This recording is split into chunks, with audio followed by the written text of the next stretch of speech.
Hi friends, it's your pal Scott Garibay, and today we are going to talk about Cosmere RPG and what we learned from the release of the Cosmere RPG.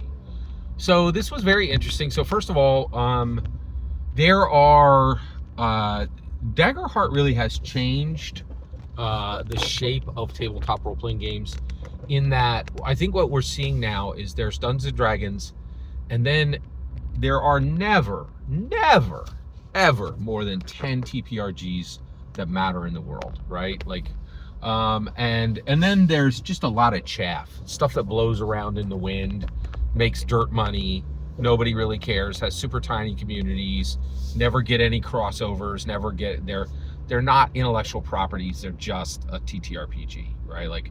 Whereas really saying Dungeons and Dragons is a game is ridiculous. It's a global platform of products, right? It is, and arguably, like the game books of Dungeons and Dragons aren't even remotely the top seller for D&D, right? Baldur's Gate 3 made $1 billion, right?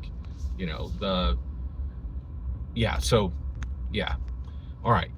So Cosmere is one of these 10, right? It is a major TTRPG that matters. And the reason why is right now, Brandon Sanderson matters. This guy is the #1 author in the world, bar none. End of sentence. It's not debatable. He is top dog. There's just nobody doing it better right now. He had one Kickstarter that did $40 million. Cosmere was a $15 million product with 50,000 backers on a crowdfunding site. It's either backer kit or Kickstarter. So and I think those things are synonymous at this point. It's kind of interesting. So, but we learned something really distinct from Cosmere RPG, and that is, okay, the discussion is over. Games that make money, games that actually have top tier popularity, games that matter are crunch. Nothing but crunch survives today. There are absolutely zero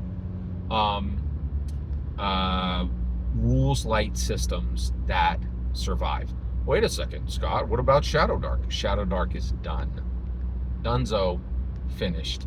I really think now that Daggerheart is out, and Cosmere is out, and I really think Daggerheart was the biggest one, right? I think people were willing to be enamored with a book that didn't have any color art in it for about a New York second. And I also think Kelsey Dion really, she should have stepped up. She should have done more than just, and she really should have done something big, and she just kept rolling with this super tiny, super niche, super bespoke model that did not scale, right? And so I'm calling it Shadow Dark is, I think it's off the board. I don't think it matters anymore. And then Dungeons and Dragons 2024 core rule books, longer than ever. 380 pages each. These suckers are mammoth. They're thicker than any D&D game core rule books have ever been, right? They're 350 pages. You're talking, it's 1,150 pages to just for the PHB, the MM, and the PHB, the MM, and the DMG right now are 1,150 pages. High crunch, right? Daggerheart, high crunch. Do not be fooled. Daggerheart is way crunchier than Dungeons and Dragons. That is not debatable. Cosmere, extremely crunchy. None of these are rules light. None of these are simple. None of these do not require sweat to get system mastery. And so we're here now, and I'm calling it. Rules light systems are donezo, right? Now, wait, are they completely? No. Yeah, go ahead and throw it on itch.io, throw it on Drive-Thru RPG, put it in a place nobody cares, you're one of 1,000 games that 4 people in the world play. That's fine, right? Like, rules light systems are fine, right? Like, if you don't want to sell, if you don't want to matter, and if you don't want your game to be relevant, those are fine, right? Like, but if you want scale, if you want, somebody to base a movie on, if you want Chris Pine to be in your tabletop role-playing game, you ain't ever going to get there on a rules light system. Crunch has won.